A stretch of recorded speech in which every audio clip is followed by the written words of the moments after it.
मुस्लिम league नून Azma Bukhari media से गुफ्तगू कर रही हैं। कॉपी पेस्ट वाली जो पार्टी है, अगर ये वाली क्वालिटीज़ निकाल दी जाएं तो इनकी पार्टी के पल्ले कख नहीं बचता, और ये हम जो है वो रोज़ देख भी रहे हैं। अब जो एक रीसेंट एग्जाम्पल आई है वो एक कहने को कहा जाता है, एक वेरीफाइड अकाउंट है और वो किसी फॉरेनर के नाम से बनाया गया है, जॉन बर्किंस उनका नाम है, और उस अकाउंट से कल रात से जो है वो एक पोल कराया गया, और उस पोल की जो घटिया तरीन हरकत थी वो ये थी कि उस पोल के अंदर ये तासुर देने की कोशिश की गई, जो 4 ऑप्शंस दिए गए जिसके अंदर ये तासुर देने की कोशिश की गई कि एक तो इंटरनेशनली पाकिस्तान को ये एक्सेप्ट किया जा रहा है गालिबन कि पाकिस्तान के लीडर्स जो है वो करप्ट होते हैं।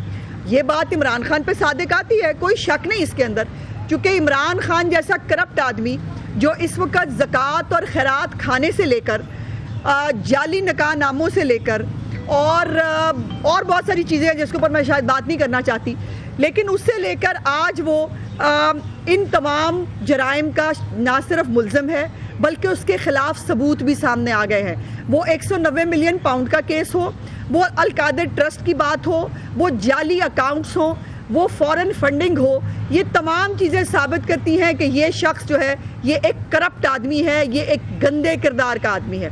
और उसमें इमरान खान को निकाल के बाकी 3-4 लोगों के नाम लिए, बहरहाल ये भी इनके लिए एक सुबकी का आलम है कि सारी दुनिया जहान के बॉट्स इस्तेमाल करके और अपना जितना ओवरसीज़ के अंदर जो फितना बिठाया हुआ है, जो ओवरसीज़ पाकिस्तानी चंद ओवरसीज़ पाकिस्तानियों की शक्ल के अंदर जो एक गिरोह काम करता है पीटीआई के फेक प्रोपेगेंडा को आगे ले जाने के लिए, और उसके लिए वो किसी भी हद तक उतर सकते हैं। उसमें जिब्रान इलियास जो इनका एक गालिबन आजकल नया अरसलान बेटा वो है, और वो देख रहा है इन तमाम मामलात को, उसकी भी एक इंटरसेप्ट के साथ एक स्टोरी सामने आई है, वो भी ऑलरेडी ब्रेक हो चुकी है। मज़े की बात है पकड़े जाते हैं, लेकिन इतने बेशर्म हैं, इतने शर्मिंदगी प्रूफ है कि उनको शर्म नहीं आती, और आज भी ये तमाम तर कोशिश करने के बावजूद ये सर्वे हार गए। और जो इन्होंने हमारी पार्टी के कायद के ख़िलाफ़ जो एक प्रोपेगेंडा शुरू किया था उसमें इनको मुंह की खानी पड़ी। ये मैं बता दूं, डिस्क्लेमर दे दूं कि हमने एज अ पार्टी इस पोल के अंदर पार्टिसिपेट नहीं किया। अदरवाइज जैसे ये बॉट्स खरीदते हैं ना, बॉट्स खरीद के उसके ऊपर वोटिंग में डाल देना सबको आता है, हमें भी आता है, लेकिन हमारी पार्टी का असूल है कि हम ये सोशल मीडिया का जो एक धंधा है जिसके अंदर आपको याद होना चाहिए ना, वो 25-25 हज़ार रुपये के ऊपर अरबों रुपया ये आदमी अपने जो पैसे, जो टैक्स पेयर के पैसे इसने खाए वो, प्लस जो ख़जाने के पैसे होते थे पंजाब के या केपी के वो, और वहाँ पर लोगों को भर्ती किया गया था, उसकी डिटेल्स भी कुछ अर्सा पहले आपके सामने आ चुकी हैं, जिसके ऊपर 25-25-30 हज़ार के ऊपर जो है वो बच्चे भर्ती किए गए थे। और ये पाकिस्तान को बदनाम करने की कोई कसर नहीं छोड़ते।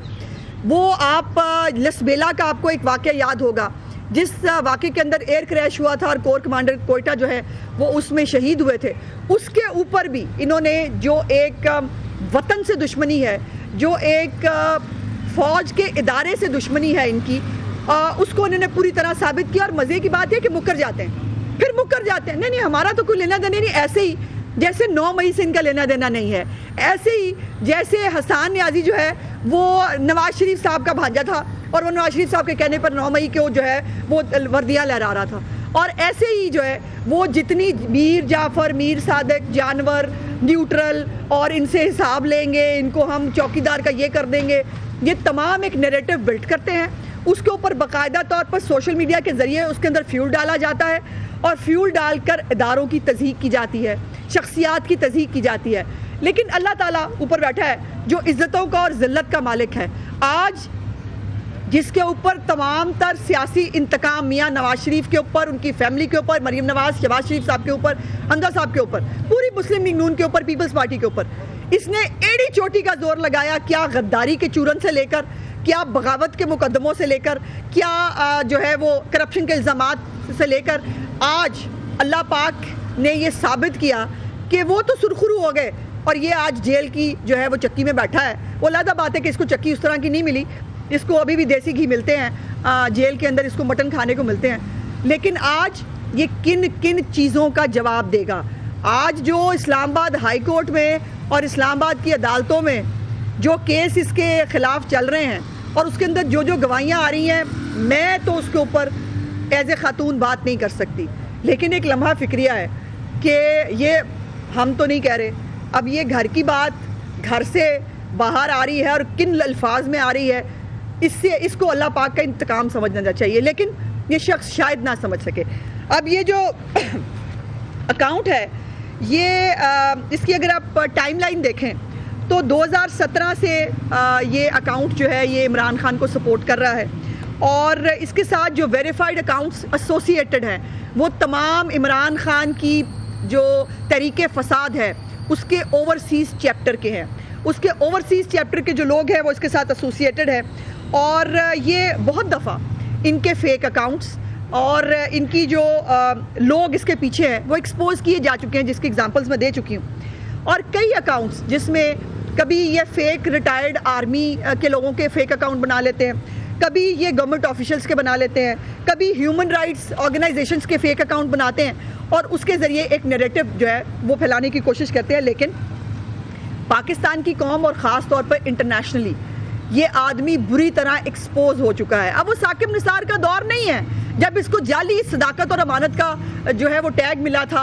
300 कनाल के फेक एनओसी पे बने हुए मनी गाला के ऊपर। अब ये सोशल मीडिया जो है वो भी वाइब्रेंट है, उसको सही और झूठ में 1 मिनट से पहले पकड़ लेते हैं लोग। और ये इसी तरह ये शख्स भी पकड़ा गया जिसका अकाउंट, और इस अकाउंट में शर्म की बात यह है कि इनको मुंह की खानी पड़ी। जो थूका इन्होंने चांद की तरफ था वो इनके मुंह के ऊपर आके गिरा और मियां नवाज शरीफ साहब का ये कुछ नहीं बिगाड़ सके।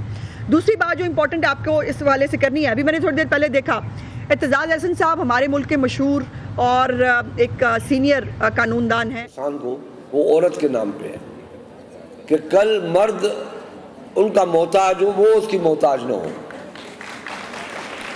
ये है एम्पावरमेंट, पावर उसके हाथ में दिया है। कच्ची आबादी के घर जो खातून है उनके नाम पे किए कि घर उसका हो, अपने घर पे मालिक बन के बैठे। हरासमेंट पे कानून, बहुत सी चीज़ों पे हमारे लॉ और एक्ट पास किए गए, मगर इससे मसला आगे नहीं चलेगा।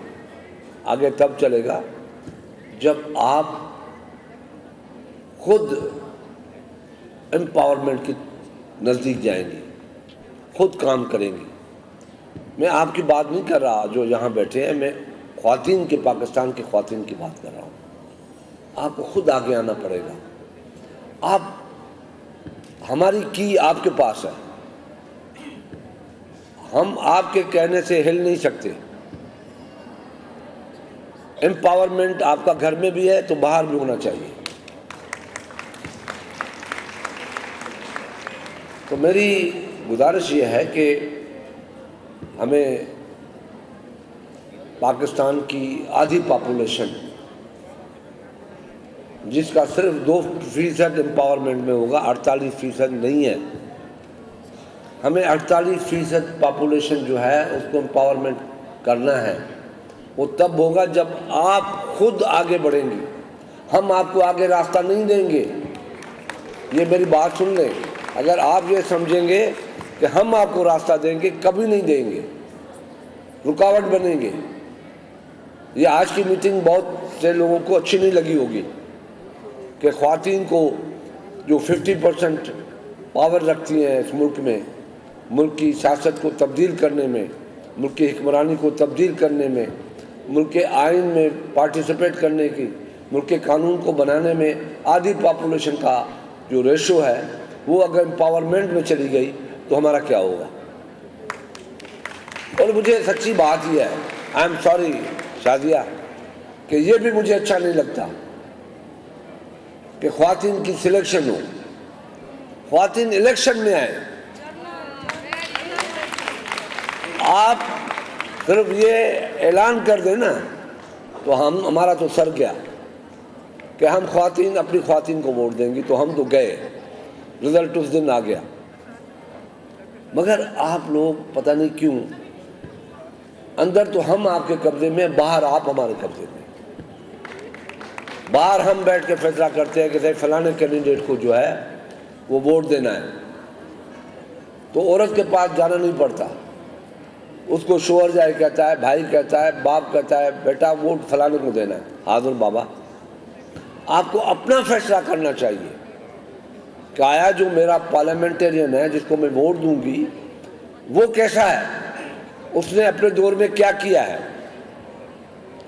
मैं आपको बड़े दावे के साथ कहता हूं कि बड़ी बड़ी दावाएं होती हैं, मैंने हर फोरम पे उनको चैलेंज किया है कि पीपल्स पार्टी को इंटरनेशनल फोरम पे चाहिए, नेशनल फोरम पे चैलेंज करें कि आप जब भी आए हैं